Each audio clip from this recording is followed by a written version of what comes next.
The sociable bunny, the sociable bunny. A wee little friend is she, saying, come on adventures with me. Hello, beautiful children and their parents, grandparents, and hero mentors. Today we're doing a sample chapter from part 2, Fluffle Finds Her Purpose. Chapter 10, Fluffle. What an exciting adventure this was turning out to be. Fluffy felt lighter and brighter than she had ever felt before. She couldn't imagine how much more Kaipono could possibly have in store for her. Just then, Kaipono spoke again. I have a surprise for you, Fluffy. Something very important. It's a gift I give only to my friends. Her heart tingled. A gift? Yes, a friend gift.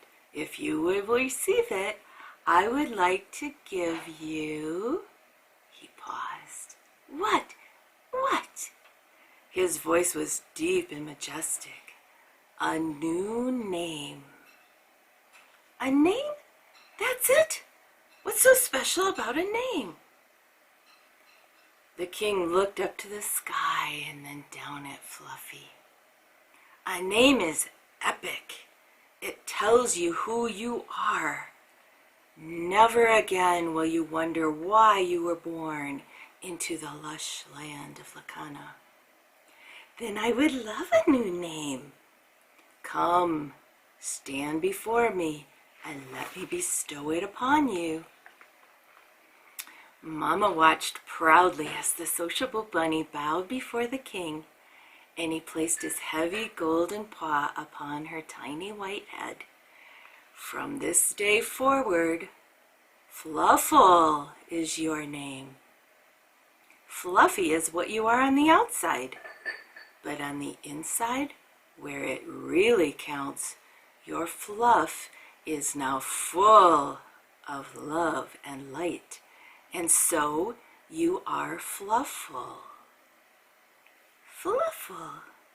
She said it aloud again and again.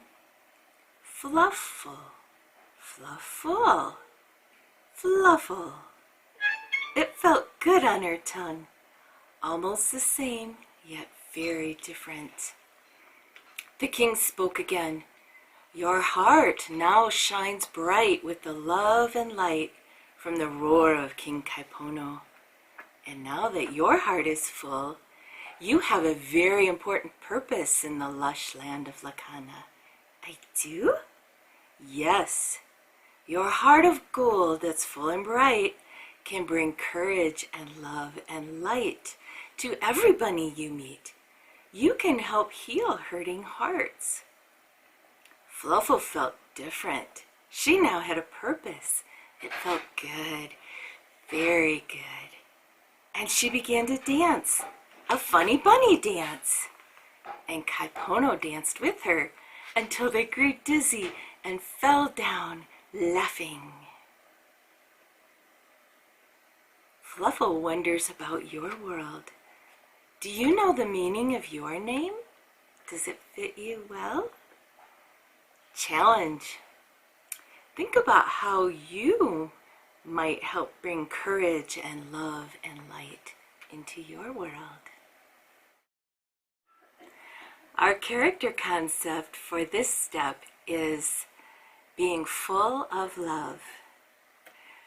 Full of love means wanting the very best for others, bringing them kindness and joy. Fluffle now wants the very best for her friends. Her new purpose is to bring love and light to them as they encounter her soft heart. Fluffle sees that the more she reaches out to help others, the more she becomes her best self. Instead of holding stings inside of her heart and stinging others from her hurts, she lets go of her hurts and gains the confidence to be who she was meant to be. And now she can bring love and light to her friends. How about you? Hi, I am Auntie Jackie. I happen to have 9 nephews and nieces, 1 from my side of the family and 8 from my husband's side of the family. And I am going to share with you a sample of my story of being full of love. We are all imperfect people who need to feel loved and accepted. One day, I was being interviewed by the Director of Human Resources at a prestigious corporation. He asked me, "Who is Jacqueline?" Totally caught by surprise and risking being rejected for the job, I answered, "Jacqueline believes in true love." "What? Who says that in a job interview?" Well, I did. And I got the job. But what is love? Even when we mean well, we often disappoint those we love the most. In university, I learned that our past impacts the way we live life in the present. That helped me understand that, although at times I felt my parents had failed in showing me love, they were loving me the best way they could. They had their own hardships being the children of my grandparents, who also failed at times while loving my parents the best they could.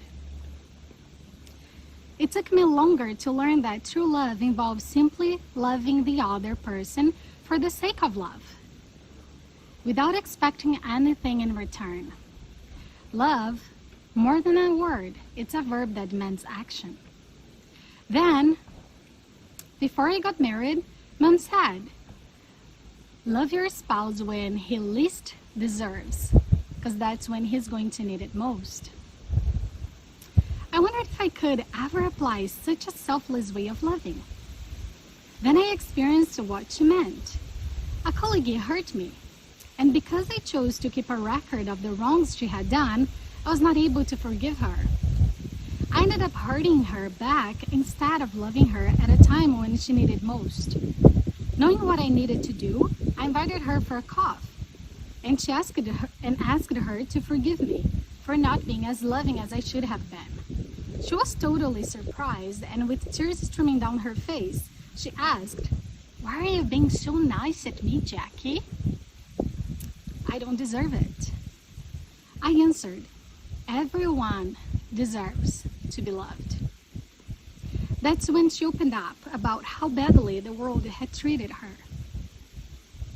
I realized that nobody had ever asked her for forgiveness before me. How could I possibly expect her to apologize if she had never experienced it herself? From that day on, we became great friends. How about you? Do you have a story to share? The sociable bunny, a wee little friend is she, saying, "Come on adventures with